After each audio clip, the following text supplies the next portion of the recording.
Sí, ahí lo que comentabas de la gente que se frustra y que no quieren sacar fallos de lances y tal, algo que me parece muy chulo de Steven Rinella, que estábamos Ujú. hablando antes, yo recuerdo que uno de los primeros episodios que vi, que creo que es de la primera temporada que hizo del show de Meat Eater, me gustó mucho porque era precisamente que él hacía un viaje a no sé dónde, Ujú. Alaska o algún sitio así en Estados Unidos, y fallaba y te explicaba, o sea, el único tiro que tenía lo fallaba. Entonces te explicaba por qué era importante también el que se viese que falla, el hablar de los fallos, el hablar de... Creo que es algo que le da mucho realismo a los programas de caza, que es cierto lo que dices, que estaban muy anticuados antes de que empezase toda esta nueva gama de contenidos.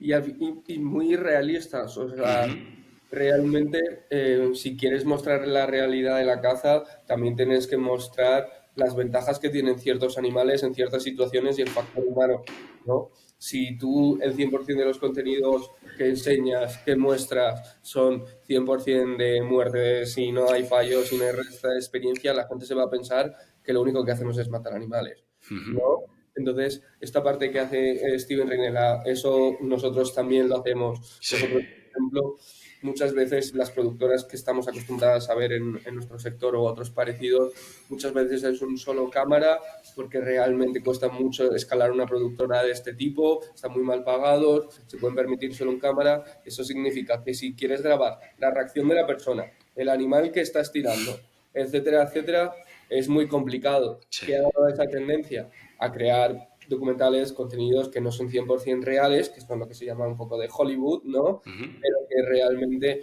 no da ese realismo y esa veracidad en los contenidos. Nosotros desde el principio dijimos, nosotros vamos con dos cámaras.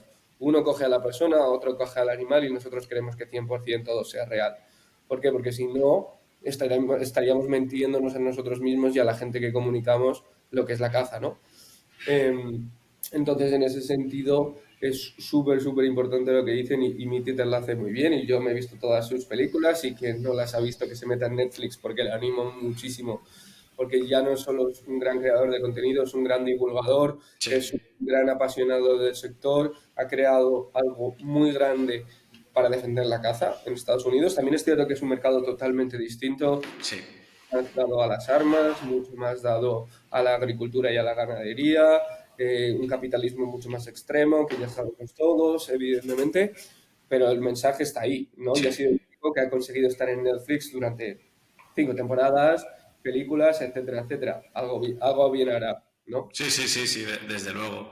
Desde luego. Aquí, o sea, creo que es interesante también, pues, lo que comentabas de un poco el estado de la caza en España, ¿no? Creo que tienes toda la razón y creo que es muy necesario tener gente como vosotros que lo rejuvenece un poco y que lo digitaliza y, oye, creo que eso es algo que todo el mundo ha pensado, todos los jóvenes hemos pensado, y que luego que es verdad que hace falta, pues eso, que haya gente como vosotros que hable de ello de una manera que no solo sea matar animales, que de verdad pues represente que es difícil, es mucho más difícil de lo que la gente se cree. La gente, Claro. la gente cree que tú vas ahí, pegas 2 tiros y si es caza de verdad sostenible y para la conservación de un sitio, que eso también es importante, porque obviamente, como en todos los sitios, igual que hay ingenieros buenos y malos, pues hay cazadores buenos y malos. Creo que eso también es importante Sí, sí. decirlo. O sea, yo creo que España es un sitio con una tradición enorme, Ujú. que es cierto que se está perdiendo y que está amenazada precisamente porque no ha habido este tipo de voces que hayan hecho una buena comunicación, en mi opinión, hasta hace bastante poco.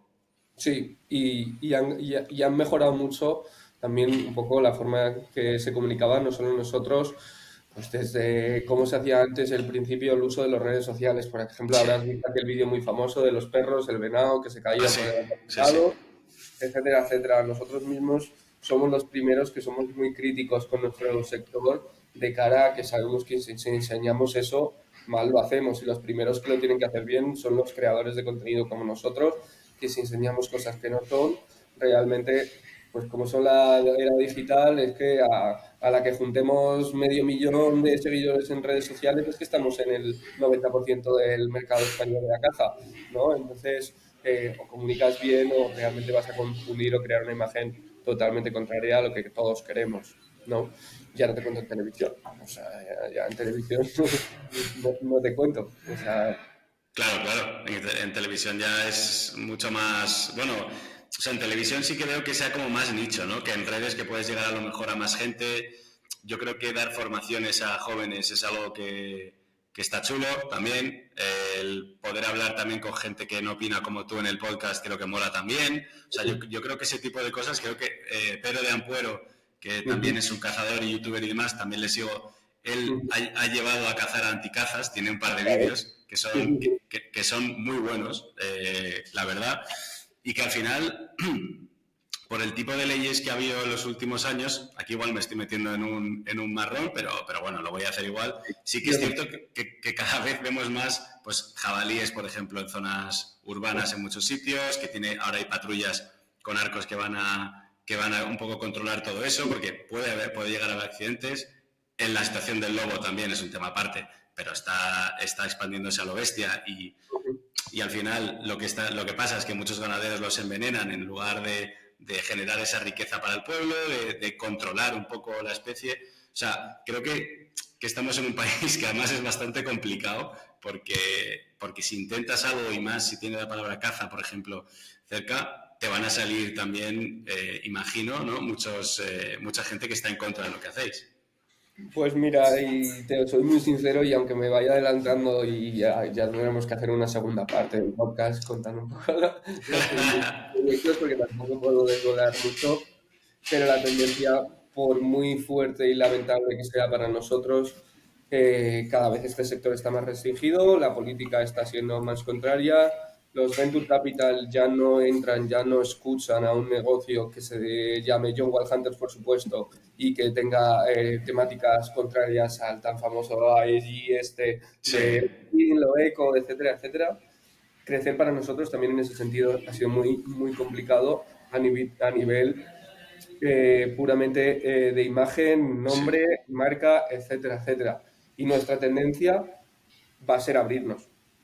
Juanma, nuestra tendencia, y también muy natural, como te he dicho al principio, a nosotros lo que nos gusta es la naturaleza. Muchas veces ya no solo me gusta la caza, me gusta hacer montañismo, me gusta hacer acampada, me gusta ir de pesca, etcétera, etcétera. Y es muy distinto presentarte, lamentablemente, como una empresa que solo hace caza a ya. una empresa que se dedica a los deportes de outdoor o a un sector un poco más amplio. A Soloña, perdón, a Decathlon nadie le dice nada porque tenga uno de los retailers más grandes probablemente de España de caza, porque se dedica a hacer otros deportes también que lo camuflan, lo tapan o lo disimulan, como lo queramos llamar, ¿no? Nuestro ADN siempre va a ser ese, pero vuelvo a lo mismo y por lo que he empezado y lo que te he dicho al principio, que es muy difícil acertar a la primera y que es muy importante pivotar y adaptarte. Si el mercado está pidiendo que tenemos que cambiar ciertas Sí, cosas para realmente poder seguir creciendo, darles un retorno esperado a nuestros inversores, poder crecer en cuanto a un nicho de mercado mucho más grande y que no van de crecimiento, porque el sector de la caza en España está en decrecimiento y sí. es una realidad, tenemos que adaptarnos, ¿no? Y el primer cambio ha sido, por desgracia, a nivel nombre y que la caza está mal vista. Está Sí. mal vista.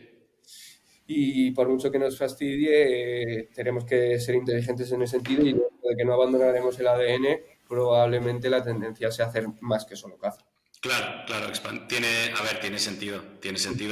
O sea, creo que ahí hay una parte también que es importante, que la has clavado, ¿eh? Porque creo que a los cazadores no solo les gusta cazar, sino que es pasar tiempo en el campo, ver especies. Si tú vas a dar una vuelta por el monte con alguien que caza y que de verdad sabe de campo, te puede Mira, enseñar de todo, mira lo que alucinas. Es hacemos. justo. De animales, de plantas, de el aire, de todo. O Sí, sea, sí, tienes una experiencia totalmente diferente a si vas tú solo. Es así. totalmente.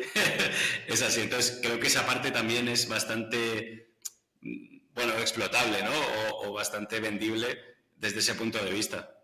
Sí, aunque signifique eso un rebranding o creación de otra marca o creación de algo, nunca abandonaremos la marca de John Wild Hunters porque es nuestro bebé, es nuestro ADN y gracias a nosotros ya trabajó en los 7 años anteriores, ha cogido un ritmo muy grande, ¿no? Entonces no tendría sentido que hagamos otras cosas, pues sí, probablemente vayamos a hacer otras cosas, como también me lo pide el cuerpo, ¿eh? O sea, somos súper inquietos, hemos hecho mil cosas, Claro. el cuerpo me dice que no me quiero quedar solo aquí, ¿no? Entonces, en ese sentido, para mí lo más relacionado pues, son esas cosas que están directamente unidas al sector de la caza, como pueden ser todos los deportes que hemos hablado antes, ¿no? Porque Claro, realmente claro, claro. Y además, bueno, no hemos llegado a hablar del tema de viajar con armas, pero eso también te lo quita. eso es muy sencillo, realmente está muy regulado, Juanma, viajar con armas, dentro de que siempre tienes que tener un permiso de armas español, residente, etcétera, etcétera. Luego hay un permiso europeo de armas, te lo Ujú. sacas y ya lo puedes viajar entre Europa. Y cuando llegas a un aeropuerto, pues tienes una salita que depositas tu arma, te le presentas todos los papeles, ya sea las balas, ya sea el rifle, te lo cargan directamente al avión y cuando llegan, pues te vas a típico transporte de recogida de equipaje especial, te vuelven a pedir toda la documentación, lo entregas, etcétera, etcétera. Viajes internacionales, más un poco más de lo mismo. Pero siéndote muy sincero, más que seas muy especialito con tu rifle, Juanma, muchas veces los propios fincas, los propios sitios, los propios guías tienen Ah, arma, vale. tienen equipo y realmente muchas veces no es necesario que te lo lleves paseando por el mundo porque te complica mucho el viaje. ¿Es complejo, es caro? No. Te suma 2 horas de ir antes y 2 horas después de hacerlo. Complica las escalas, complica todo, etcétera, etcétera. Pero todavía es viable. De hecho, se está complicando mucho más, Juanma. Ya no tanto el movimiento de armas, sino el movimiento de trofeos. Ah, ya. Por ejemplo, traerte un trofeo, traerte un safari de África, se está volviendo súper complejo. Ya Estados Unidos, de los que son americanos, ya no te cuento. No sé si oirías en su día una historia de un dentista que cazó al león Cecil Ah, sí, sí, sí, sí. en el esto, pues desde ese punto han prohibido la importación de leones y de elefantes a Estados Unidos. Prohibido, no te lo puedes llevar. Entonces, eso también muchas veces genera también controversia a nivel solo vas por el trofeo, pero luego no te lo quedas, etcétera, etcétera, ¿no? Eso al final está haciendo que también la legislación a la hora de importación de trofeos se está ya complicando mucho y sea carísima, te cuesta más que Ya. un casi. Eso sí que te cuesta más que el Safari.